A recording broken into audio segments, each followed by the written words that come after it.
She's never risked anything in her life. She plays at being important.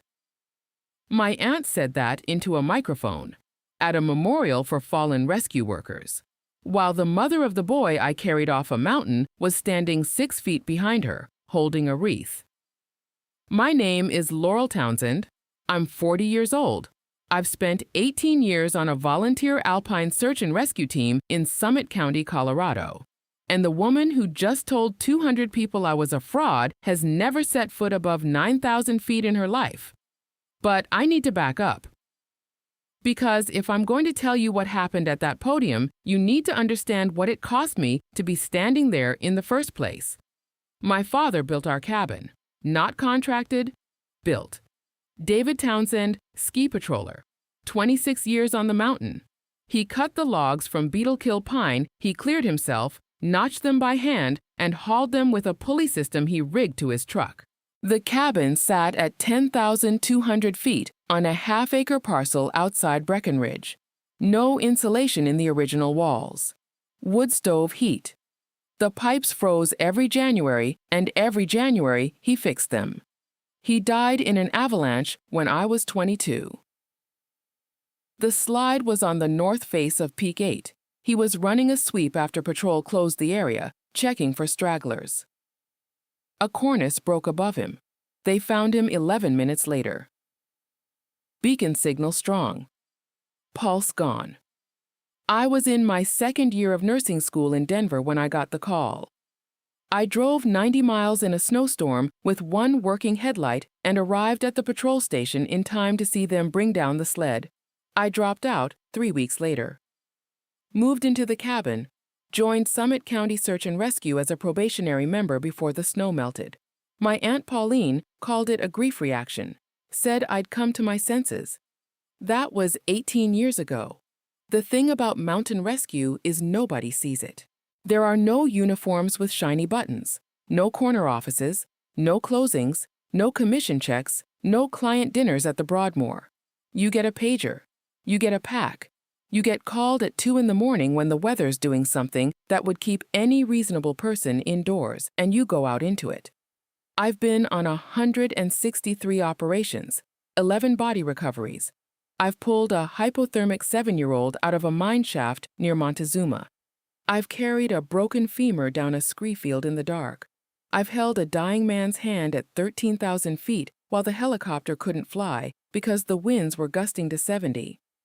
Pauline once asked me, at Thanksgiving, what I did for health insurance. I work in mountain logistics, I told her. She nodded the way you nod at a child who says she wants to be an astronaut. Then she turned to Marcus and asked about his mortgage rate. That's how it was.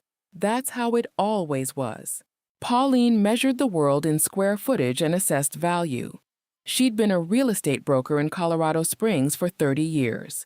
Retired at 60 with a portfolio, she talked about the way other people talk about their children. She knew the price per acre of every parcel in the county. She could quote interest rates from memory. And she believed, with the unshakable certainty of someone who has never been proven wrong in her own living room, that value was determined by what you owned, not what you did, what you owned. So when she looked at me, she saw a 40-year-old woman living in a drafty cabin with no career, no husband, no equity portfolio. She saw someone who played in the snow. She never once asked about the gloves. I wear thin, black liner gloves everywhere. Restaurants, grocery stores, the post office in July. People notice. Their eyes flick down during handshakes, hold for half a second, then flick back up. Some ask, most don't. The first knuckles of my left index and middle fingers are missing. 10 years ago, February, a 20-year-old climber named Evan Linden got separated from his partner on the east face of Quandary Peak. Elevation 14,265 feet. Wind sustained at 60 miles per hour. Wind chill -30. Visibility under 15 feet. Full whiteout. We got the call at 1:47 a.m. I was team leader. 4 of us went up. Two turned back at treeline when the wind knocked one of them off his feet. That left me and a probationary member named Foley, who had no business being up there but wouldn't turn around. I found Evan at 13,600 feet, wedged into a rock band on the south side of the couloir. He was conscious but barely. Core temp 91 degrees. Left foot already gray. I got him into the rescue sled, strapped the frame, and told Foley to anchor the belay. Then I pulled. 700 vertical feet down a couloir in 60-mile-per-hour wind with a loaded rescue sled and no feeling in my hands. I didn't know about the fingers until we reached the staging area. I couldn't release the sled frame. My left hand had frozen to the aluminum rail through my glove. The paramedic had to pour warm saline over my grip to pry my fingers loose. The tips of my index and middle fingers were white. Hard. Dead. They amputated at the first knuckle 6 days later at St. Anthony's. Clean cuts. No complications. I was back on the team in 4 months. Evan Linden survived with minor frostbite on 3 toes. He's 30 now. He teaches outdoor education in Fort Collins. If you've ever given everything to something and had someone in your own family call it nothing, you already know how this feels. Go ahead and hit subscribe. You're going to want to hear all of it. His mother, Janet Linden, spent the next decade working with the county's Outdoor Recreation Board. She became the loudest voice for mountain safety funding in Summit County. I saw her once a year, sometimes twice at county meetings. She always looked at my gloves. She never said anything about them in public. That was fine.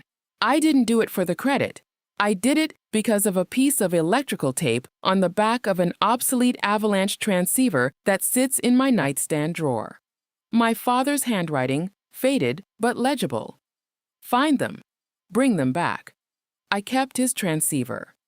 It's a Peeps model from the early 90s. Analog, single frequency, 457 kilohertz. No one makes them like that anymore.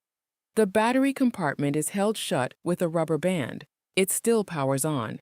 If you hold it at just the right angle on a quiet night, the static sounds like breathing. Some nights, I press the button and listen. I know it's not him. I know static is static. But the sound fills the cabin the way his voice used to, and for a few seconds, the walls don't feel so thin. He wasn't wrong about the disappearing. I chose the mountain over everything else. I chose 2 a.m. callouts over relationships. I chose the team over holidays, over stability, over the kind of life Pauline could understand.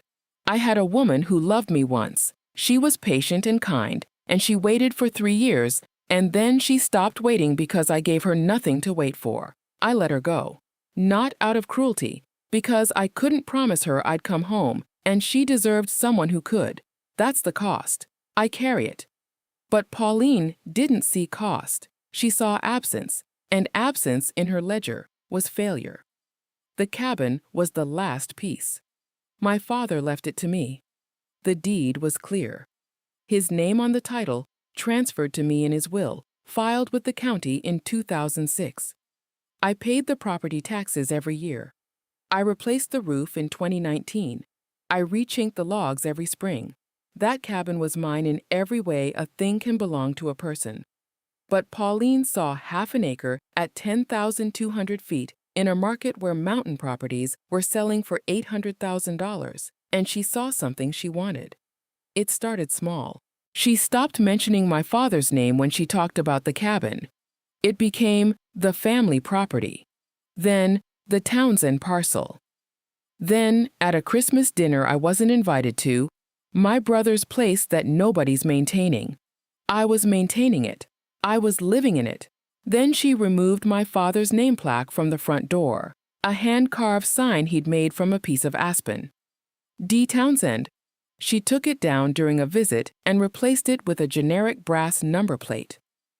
I found out because Marcus mentioned it in a text. Casually. Like it was nothing. I drove up the next morning. The sign was gone. The nail holes were filled with wood putty. I sat in my truck for 14 minutes. Engine running. Hands on the wheel. The fabric at the tips of my left glove was flat where the fingers should have been, and I rubbed my thumb across that empty space until the cold crept through. Then I went inside and replaced the plaque with a new one I carved myself. Pauline never mentioned it.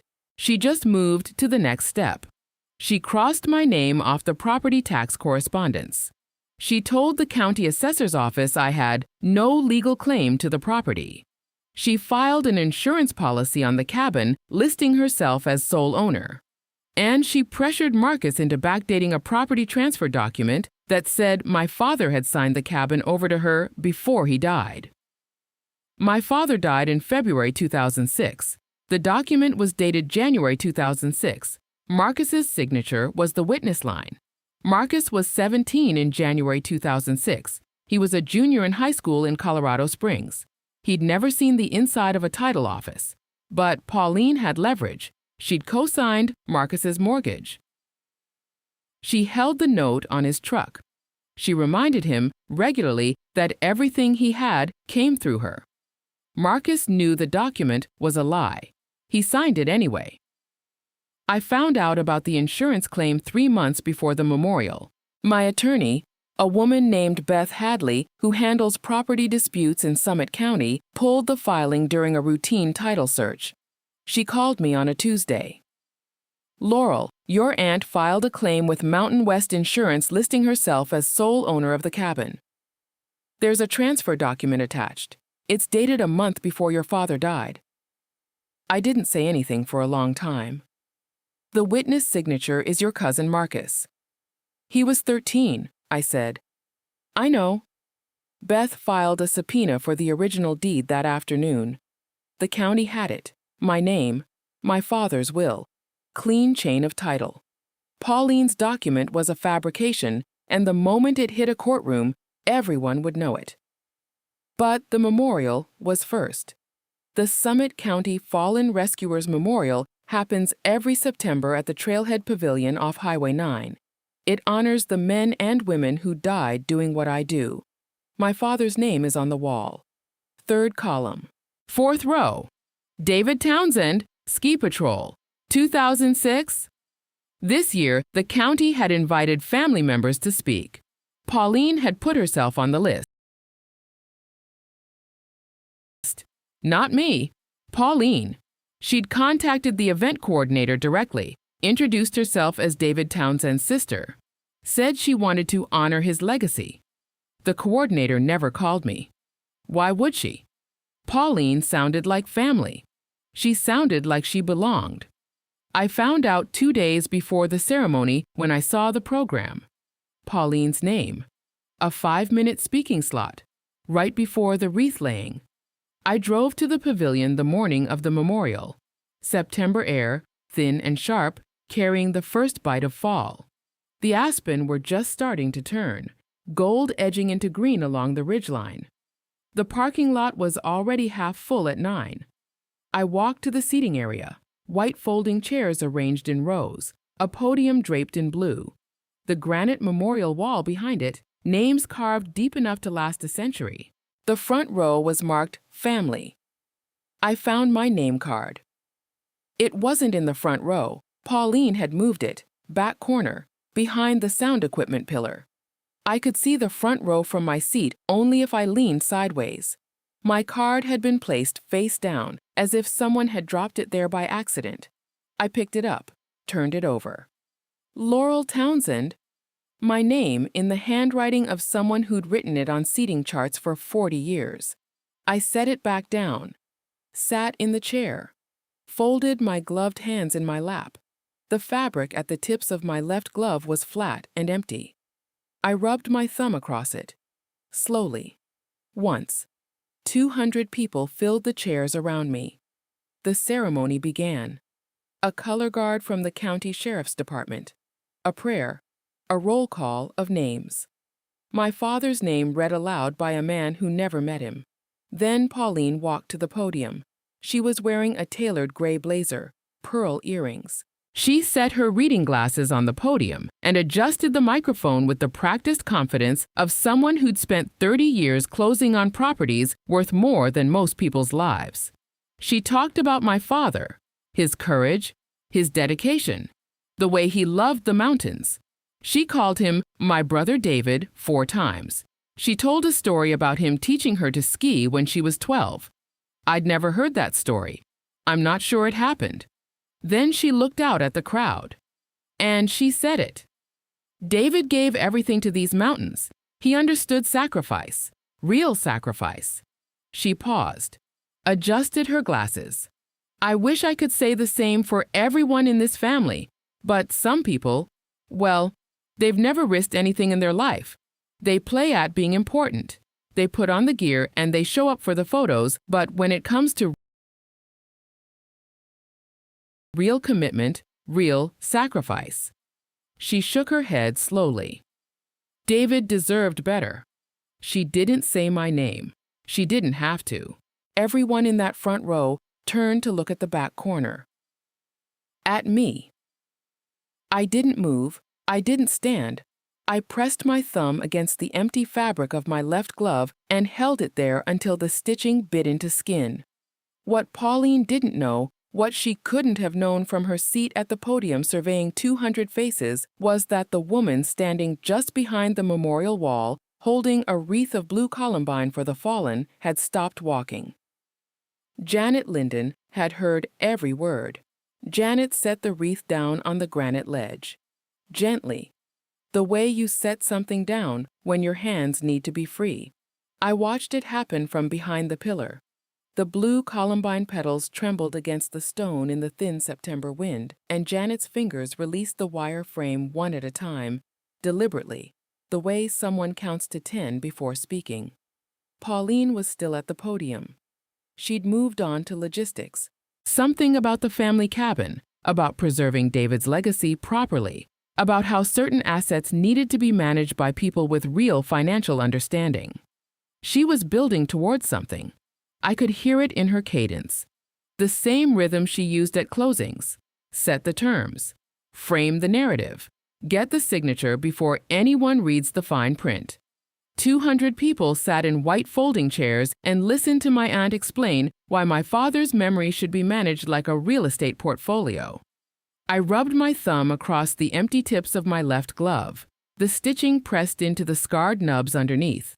The phantom ache flared. Not pain exactly. Memory. The aluminum rail of a rescue sled at -30. The moment my hand stopped being mine and became something the mountain decided to keep. A man 2 rows ahead turned to the woman beside him and whispered something. She nodded. They both glanced at me. Then away. That's erasure. It doesn't shout.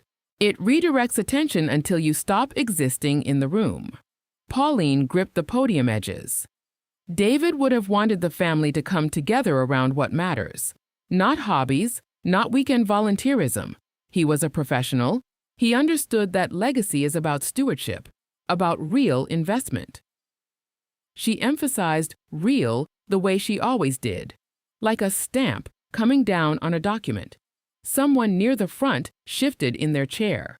The metal legs scraped against the concrete pad. The sound carried in the thin air like a match strike. I didn't move. I want to be clear about that. I had every reason to stand. Every reason to walk to that podium and tell 200 people what I'd carried down a mountain and what it took from me. Every reason to pull off my glove and hold up my left hand and let them count what was missing. I didn't. Not because I couldn't, because that's not how we do it. Not on the team, not in the field. You don't advertise the cost. You carry it. You come back. You go out again. What happens next is the reason I'm telling you this story. Pauline adjusted her glasses one final time. I want to thank the county for this memorial. My brother David earned his place on that wall, and I intend to make sure his name and his property are honored by someone who understands their value. She stepped back from the microphone, folded her notes, smiled, and Janet Linden walked around the edge of the memorial wall.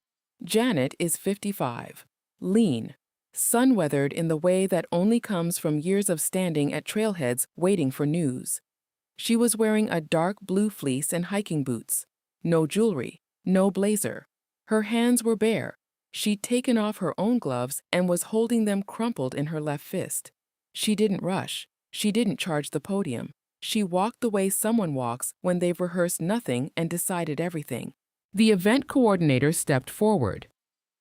"Ma'am, the wreath laying is—" "I know," Janet said. "I'll lay it in a moment." She stopped at the podium, didn't touch it, didn't adjust the microphone, just stood close enough that her voice would carry. "My name is Janet Linden.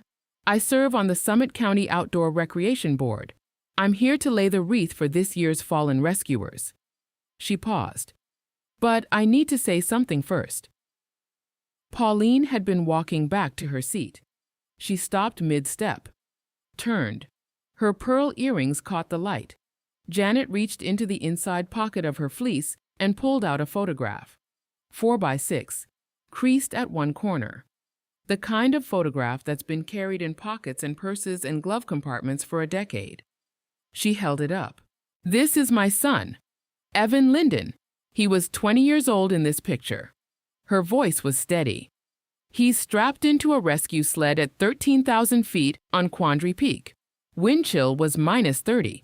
Visibility was 0. He had a core temperature of 91 degrees, and he was dying." The crowd went still. Not quiet. Still. The difference is physical. Quiet is the absence of sound. Still is the absence of movement. 200 people stopped breathing at the same time. Janet turned the photograph so the front rows could see. I couldn't make out the image from behind the pillar, but I didn't need to. I remembered every detail. The orange of the sled frame, the silver emergency blanket bunched around his torso, the ice caked into his eyebrows. "One person brought him down," Janet said. 700 vertical feet through a couloir in 60-mile-per-hour winds, pulling a loaded rescue sled by hand, in a whiteout so thick she navigated by feel alone. She lowered the photograph. "That person is sitting in this audience right now, in the back row, behind a pillar." Every head turned. I felt 200 pairs of eyes find me at once. The weight of it pressed against my sternum like a palm. I didn't stand. I rubbed my thumb across the empty fabric of my glove one more time. Slowly. Then I let my hands go still. Janet looked directly at me, not at Pauline, at me. "Laurel," she said. "May I?" I didn't know what she was asking. I nodded. Janet stayed at the podium. She looked out at the back corner, at me, and then she reached up and removed her own gloves, the crumpled ones she'd been holding in her fist, and set them on the podium rail. She held up both bare hands so the crowd could see them. Then she pointed, directly at me, directly at my hands. "The woman sitting in the back row behind that pillar," Janet said, "wears gloves every day of her life. Not for fashion, not for warmth, because the first knuckles of 2 fingers on her left hand are no longer there. They froze to an aluminum sled frame on the way down that mountain. They were amputated 6 days later." The September air in the pavilion was very still. "She carries what that rescue cost her under those gloves every single day," Janet said. "Under those gloves, in the grocery store and at the post office and at every county meeting I've ever sat across from her at for 10 years. She lowered her hands, turned to face Pauline. "You stood at that microphone and told these people she's never risked anything." Janet's voice didn't rise. It lowered, the way a temperature drops before a storm. "Your niece left pieces of her body on that mountain. She carries the proof every day of her life, under gloves she wears because people stare, and you called it playing." Pauline's mouth opened, no sound. "My son is alive," Janet said. "He's 30. He teaches kids about avalanche safety in Fort Collins. He has all 10 fingers because Laurel Townsend doesn't." She held up the photograph one more time. Then she placed it face up on the podium, next to Pauline's folded reading glasses. "That's what risk looks like," Janet said. "That's what sacrifice looks like. I thought you should know, since you seem to be confused." The pavilion was silent, the kind of silence that has texture. The aspen leaves had stopped moving. Even the wind off the ridge had died, as if the mountain itself was holding its breath. Pauline's hand went to her pearl earring, touched it, dropped. Her lips pressed together, then apart, then together. "I didn't," she started. She couldn't finish. I stood, slowly. My bare left hand at my side, the two shortened fingers visible to anyone who looked. Everyone looked. I stepped into the aisle, walked toward the podium. My boots on the concrete sounded like they were the only sound left in the world. I stopped 3 feet from Pauline, close enough to see the color leaving her face, close enough to see her eyes drop to my left hand and stay there. "You moved my chair behind a pillar," I said. "You took my father's name off his door. You filed papers saying his cabin was yours. You had Marcus sign a document that says my father transferred his property a month before he died." I paused. Dad was on the mountain that January. He was always on the mountain in January. He didn't sign anything, and Marcus was 17. Pauline's hand came up. A small motion, not a wave, a reach, like she was trying to grab something solid in the air between us. "Laurel, this isn't the place." "You chose the place," I said. "You chose the microphone. You chose 200 witnesses." I looked at her, not with anger, not with satisfaction, with the particular calm that comes from 18 years of walking into storms that could kill you and walking back out. "You wanted to know what risk looks like, Pauline." I held up my left hand, the two truncated fingers steady in the thin September air. "It looks like this, and it was never a hobby." I lowered my hand, walked past her, picked up the wreath of blue columbine from the granite ledge where Janet had set it, laid it at the base of the memorial wall. 3rd column, 4th row, my father's name carved deep enough to last a century. Behind me, the silence broke, not with applause, with murmuring, with chairs shifting, with the particular rustling sound of 200 people rearranging their understanding of a room. And somewhere in that sound, very quietly, I heard Marcus say, "Mom, sit down." Pauline didn't sit down. She stood at the podium with her reading glasses and her folded notes and Janet Linden's photograph, and she watched the room turn its back on her 1 row at a time. But the memorial was just the beginning, because Beth Hadley's subpoena had already been filed. The original deed was already in the county's hands, and the backdated document Pauline had pressured Marcus into signing was already sitting in a folder on an investigator's desk at the district attorney's office. What happened next took 3 months, and Pauline lost far more than a podium. The subpoena landed first. Beth Hadley had filed it the week before the memorial, but county offices move at their own speed. The original deed arrived at her office on a Thursday in late September, 14 days after Janet Linden held up that photograph. Clean title, "My Father's Name." My name, recorded in 2006 with the Summit County Clerk. Unbroken chain of custody. Pauline's document, the one claiming my father transferred the cabin to her in January 2006, the one with Marcus's signature on the witness line, was filed alongside it for comparison. The dates didn't match. The notary stamp didn't match. And Marcus Townsend, whose signature appeared as the witness to a property transfer in January 2006, had been a 17-year-old junior at Cheyenne Mountain High School in Colorado Springs.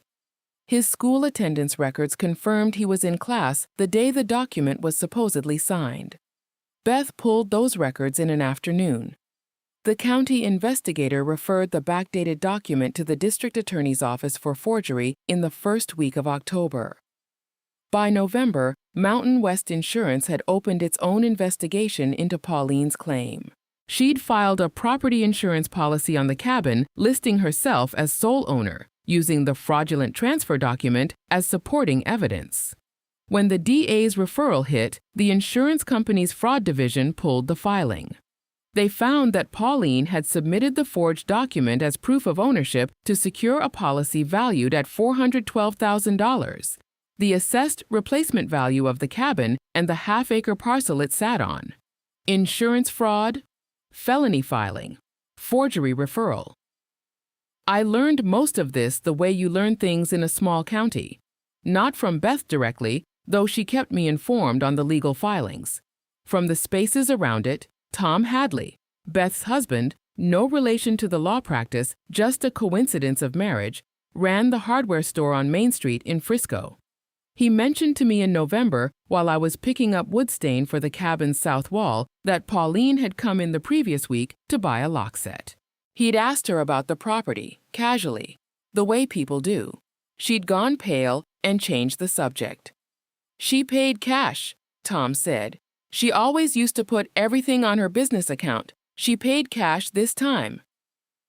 3 weeks later, my SAR teammate Foley, the same Foley who'd been a probationary member on the Quandary Peak Rescue 10 years earlier, now a team leader himself, told me he'd heard from his wife's cousin, who worked in the county clerk's office, that Pauline had been asked to appear for a deposition in the insurance fraud investigation.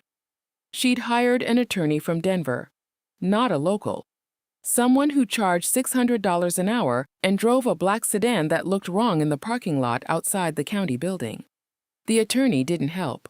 In January, the district attorney's office formally charged Pauline with 1 count of filing a fraudulent insurance claim, a Class 5 felony under Colorado law, and referred the backdated property transfer document to the state for forgery investigation.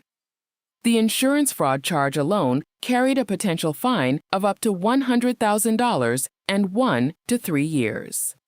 Mountain West Insurance canceled her policy on the cabin and initiated a civil recovery action for $22,600 in investigative costs and administrative fees. Beth told me about the $22,600 figure on a Tuesday. I was sitting in my truck outside the trailhead, engine off, watching the last light turn the ridgeline the color of old copper. She'll likely plead down on the felony, Beth said. First offense, no prior record, but the forgery referral is separate. That follows Marcus too. Marcus. I'd been thinking about Marcus for 3 months. He called me in early December. I was at the cabin, rechinked the logs along the north wall where the wind always found its way in. My phone buzzed in my coat pocket. I looked at the screen. Let it ring 4 times. Then answered, Laurel. His voice sounded like someone speaking through a closed door. I need to talk to you. Okay. A long pause. I could hear traffic on his end. He was sitting in his car somewhere. Engine running. I signed that document. I know what it was. I knew when I did it. I didn't say anything. The wind pushed through the gap in the logs I hadn't sealed yet, thin and cold, carrying the smell of pine sap and frozen earth. She had my mortgage, the truck note. She said if I didn't cooperate, she'd pull the cosign and I'd lose both. I couldn't. I had Jenna and the baby. I couldn't lose the house. I know, I said. That doesn't make it okay. No, it doesn't. Another pause. Longer. I pressed my thumb against the empty tips of my left glove. The fabric gave way against nothing. The phantom ache pulsed once, dull and familiar, like a heartbeat in a place where a heartbeat doesn't belong. The DA's office wants me to give a statement about how the document was created, Marcus said. My attorney says if I cooperate fully, the forgery referral might not result in charges. But I have to testify about what Mom did, how she wrote it, how she told me what date to put, how she said you'd never fight it because you didn't have the resources. I closed my eyes. The wind cut through the gap in the logs, and I felt it on my neck, sharp and clean. She said that? She said you were too busy playing rescue to notice. Playing rescue, the same phrase, different room. Marcus. Yeah. You should cooperate. I know. And after this is done, I want you to come up to the cabin, not for Thanksgiving, not for some family thing. Just come up, see it, see what Dad built. Silence, then a sound that might have been him pressing his hand over his mouth. Or it might have been static on the line.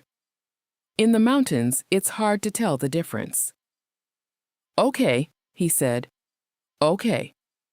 I hung up, set the phone on the windowsill, went back to the north wall and pressed caulk into the gaps until my hands ached and the wind couldn't find its way through. Marcus cooperated. He gave a full statement in February. The forgery referral against him was dropped in exchange for his testimony. Pauline's attorney tried to negotiate, but the original deed was unassailable. The insurance filing was documented, and Marcus's statement laid out the entire sequence. The pressure, the date she dictated, the notary she'd convinced to stamp it without proper verification. The notary lost his commission. Pauline's real estate broker's license, retired but still active on paper, was flagged for review by the State Division of Real Estate. The community in Summit County is small. By March, the details had traveled through every coffee shop, every trailhead parking lot, every church potluck in the county. Foley told me that the Rotary Club in Frisco had removed Pauline from their annual fundraiser committee. Her name had been on it for 12 years. Tom Hadley mentioned, while ringing up a box of deck screws, that Pauline's standing account at the hardware store had been converted to cash only after a review of credit terms. He didn't elaborate. He didn't need to. The final disposition came in April. Pauline pleaded to a reduced misdemeanor charge of fraudulent filing. The felony was dropped. She paid $18,400 in fines and restitution.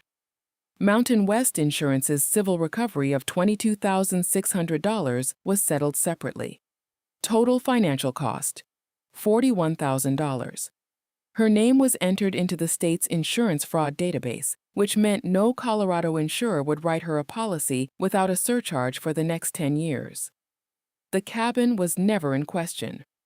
It was mine. It had always been mine. But now there was a court order confirming it, filed with the county, recorded in the same office where my father's original deed had sat undisturbed for 18 years. I didn't celebrate. I replaced the name plaque on the front door one more time. Not because Pauline had taken it again. Because the one I'd carved had weathered through the winter, and the letters were fading. This time I carved it deeper. D. Townsend. I ran my thumb over the letters. The aspen wood was smooth under the good fingers of my right hand and rough under the shortened fingers of my left, and both hands felt the same name. The night I finished the plaque, I did what I always do when the cabin feels too quiet and the walls feel too thin. I opened the nightstand drawer. The Peeps transceiver was where it always is. Scuffed plastic. Analog dial. The rubber band holding the battery compartment shut was starting to crack. I'd need to replace it soon. The piece of electrical tape on the back was still there. The handwriting faded but legible if you held it under the lamp at the right angle. Find them. Bring them back. I pulled on my boots, grabbed my coat, walked out into the dark. The trailhead is 11 minutes from the cabin on foot. I've walked it so many times I don't need a headlamp. The path is beaten into my muscle memory the way the sled frame is beaten into the scars on my left hand. You don't forget the routes that matter. The September night had turned to April. The snow was pulling back from the lower elevations, but still holding above 12,000 feet, a white line across the dark peaks like a scar that hasn't fully healed. The air smelled like wet pine and snowmelt, and the particular cold that lives in mountain soil long after winter leaves. I sat on the flat rock at the trailhead where my father used to sit while he checked his beacon before every shift. The stone was cold through my pants. The stars were sharp and still, the way they only get above 10,000 feet when there's no moisture and no wind and the sky is just itself, undiluted. I turned on the transceiver. The static came through thin and crackling.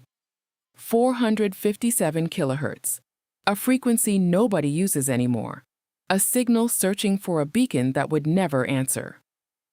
I pressed the button and held it. The static filled the dark around me. It wasn't his voice, I know that.